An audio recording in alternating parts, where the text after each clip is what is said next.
ప్రభు పేరట మీ అందరికీ శుభాభివందనములు.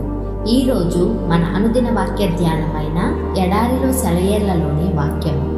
అబద్ధమాడనేరని దేవుడు అనాది కాలమందే వాగ్దానము చేశాడు. తీతుకు వ్రాసిన పత్రిక 1వ అధ్యాయము 24వ వచనము. విశ్వాసం అంటే ఒక విషయం తప్పకుండా జరుగుతుంది అనే ఒక రకమైన సంకల్ప శక్తిని మన మనసులో పెంచుకోవడం కాదు. దేవుడు ఈ మాట చెప్పాడు కాబట్టి జరుగుతుందనే సత్యాన్ని గుర్తించడమే. ఆ మాట నిజమని ఉల్లసిస్తూ దేవుడు పలికాడు కాబట్టి ఇక చీకు చింత మాని ఉండడమే విశ్వాసం అంటే. విశ్వాసం అనేది మనకి దొరికిన ఒక వాగ్దానాన్ని భవిష్యవాణిగా మలుచుకుంటుంది. అది ప్రస్తుతానికి వాగ్దానమే కాబట్టి మనం సహకరించకపోతే దానికంటూ ఒక అర్థం ఉండదు. అయితే దాన్ని విశ్వాసానికి జోడిస్తే అదే ముందు జరగబోయే విషయాన్ని ఇప్పుడే తెలుసుకోవడం అవుతుంది. మనలో ఓ నమ్మకం కలుగుతుంది.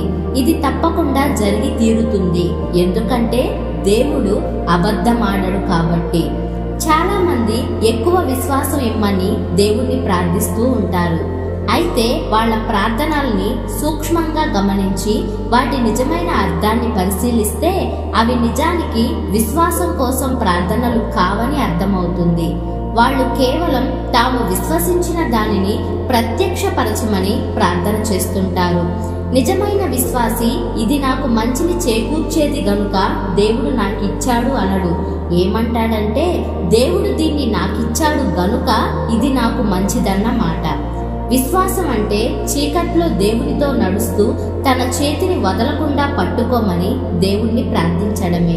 నీ విశ్వాసంపై విశ్వాసాన్ని కాదు, తనపై విశ్వాసాన్ని అడిగాడు విశ్వకాపరి మన యేసు. నా చెంతకి రండని పిలిచాడు, తనపై విశ్వాసాన్ని అడిగాడు. వెలుగు నీడల్లో విశ్వసించండి, విశ్వాస ఫలాలను ఆయన నుండే ఆశించండి.